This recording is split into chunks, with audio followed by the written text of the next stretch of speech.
వర్షారణ్యాలు. అసలు వర్షారణ్యాలు అంటే ఏమిటి?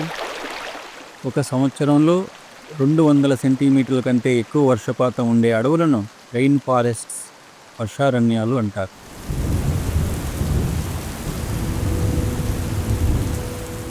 అమెజాన్ రైన్ ఫారెస్ట్, అమెజాన్ వర్షారణ్యాలు ఇవి దక్షిణ అమెరికాలో ఉన్నాయి. భారతదేశంలోని వర్షారణ్యాలు పశ్చిమ కనుమలు, నైరుతి ఆంధ్రప్రదేశ్, కర్ణాటక, కేరళ ప్రాంతాలలో, అరుణాచల్ ప్రదేశ్, మేఘాలయ, మణిపూర్ రాష్ట్రాల్లో విస్తరించి ఉన్నాయి. ఆఫ్రికాలో కాంగో బేసిన్ రైన్ ఫారెస్ట్, భారతదేశంలో Sundarbans rain forest, Sumatra islands వద్ద ఇండోనేషియన్ రైన్ ఫారెస్ట్ లాంటివి మానవ మనుగడకు ఎంతగానో తోడ్పడుతున్నాయి.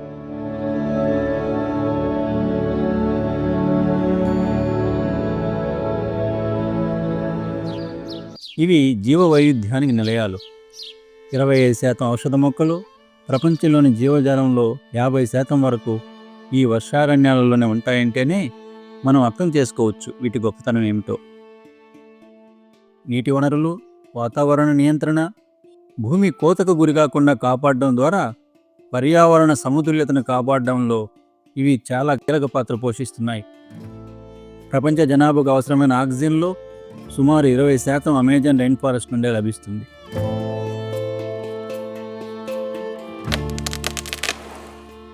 ఇంతటి ప్రాధాన్యత కలిగిన వర్షారణ్యాలను మానవులు తాము కూర్చున్న కొమ్మను తామే నరుక్కున్న విధంగా వాటిని అభివృద్ధి పేరుతో నాశనం చేసుకుంటున్నారు. పారిశ్రామికీకరణ, నగరాల అభివృద్ధి పేరుతో చెట్లు నరకడం, వన్యప్రాణులను వేటాడటం, విచ్చలవిడిగా తవ్వకాలు జరపడం వలన పర్యావరణ సమతుల్యత లోపించి గ్లోబల్ వార్మింగ్ రోజురోజుకి పెరిగిపోతుంది. దీని ద్వారా వర్షాలు తగ్గిపోవడం, అకాల వర్షాలు పడటం, కరువు కాటకాలు, నీటి కొరత వంటి సమస్యలు ఎదుర్కొంటున్నాం. అంతేకాకుండా జంతు వృక్ష జాతులు వేగంగా అంతరించిపోతున్నాయి. దీనివలన మానవుల జీవన ప్రమాణంలో నాణ్యత తగ్గిపోయి మానవ మనుగడ ప్రశ్నార్థకంగా మారిపోతుంది.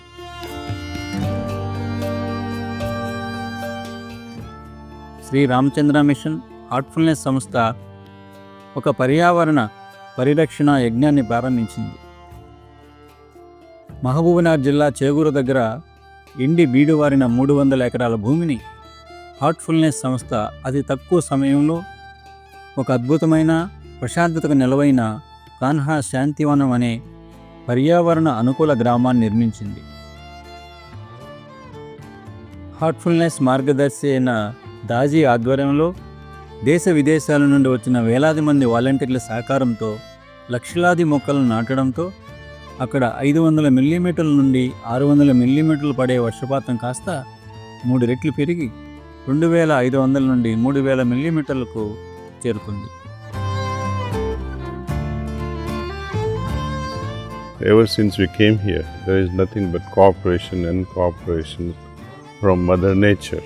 The rains that used to fall 600 mm, 550 mm in Mahbubnagar district, now we are blessed sometimes with 2300 mm, which is more than 3 times.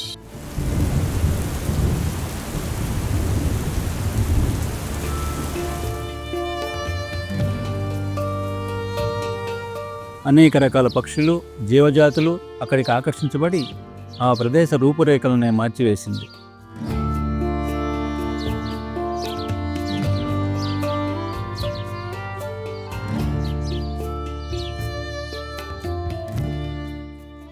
పశ్చిమ కనుమల రెయిన్ ఫారెస్ట్లో పెరిగే అనేక వృక్షజాతులను తెప్పించి కాన్హా శాంతివనంలో ఒక అద్భుతమైన రెయిన్ ఫారెస్ట్ను అభివృద్ధి చేశారు.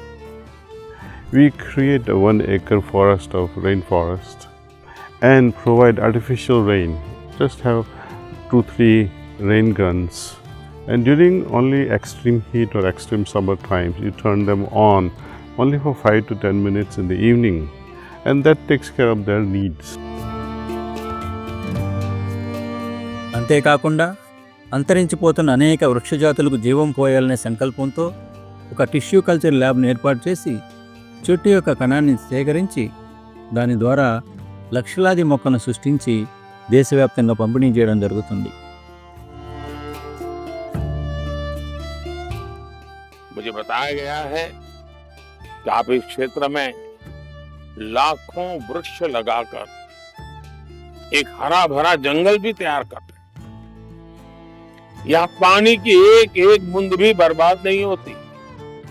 కాన్హా శాంతివనాన్ని సందర్శించిన ప్రధానమంత్రి గారు ఇక్కడ దాజీ చేసిన కృషిని ప్రశంసించి కాన్హా తరహాలో ఇతర రాష్ట్రాల్లో కూడా ఈ నమూనాను అమలు చేయమని పూజ్య దాజీ గారిని కోరడంతో మధ్యప్రదేశ్, రాజస్థాన్, గుజరాత్, హర్యానా రాష్ట్రాల్లోని కొండ ప్రాంతాలు, ఎడారి ప్రాంతాల్లో వేలాది ఎకరాలలో మొక్కలు నాటే యజ్ఞం ఆర్ట్ఫుల్నెస్ ద్వారా కొనసాగుతుంది.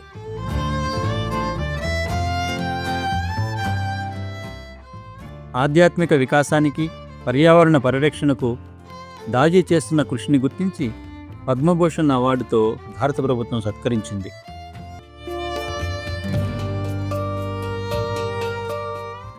మన వంతు కర్తవ్యంగా మనం ఏం చేయాలి? మన పూర్వీకులు ప్రకృతిని దేవతగా భావించి ఆరాధిస్తూ ప్రకృతితో మమేకమై జీవించేవారు. మనం కూడా ప్రకృతిని కాపాడుకోవడానికి మన వంతుగా మొక్కలు నాటడం, విద్యార్థుల్లో పర్యావరణం పట్ల చైతన్యం పెంచడం, పేపర్ వాడకాన్ని, ప్లాస్టిక్ వాడకాన్ని తగ్గించాలి. వ్యక్తిగతంగానే కాక అన్ని ప్రభుత్వ రంగ, ప్రైవేటు రంగ సంస్థలు పర్యావరణ పరిరక్షణ యజ్ఞంలో భాగం కావాలి. ప్రతి సంవత్సరం జూన్ 22వ తేదీని మనం ప్రపంచ వర్షారణ్య దినోత్సవం, వరల్డ్ రెయిన్ ఫారెస్ట్ డేగా జరుపుకుంటున్నాం. అందరికీ అంతర్జాతీయ వర్షారణ్య దినోత్సవ శుభాకాంక్షలు.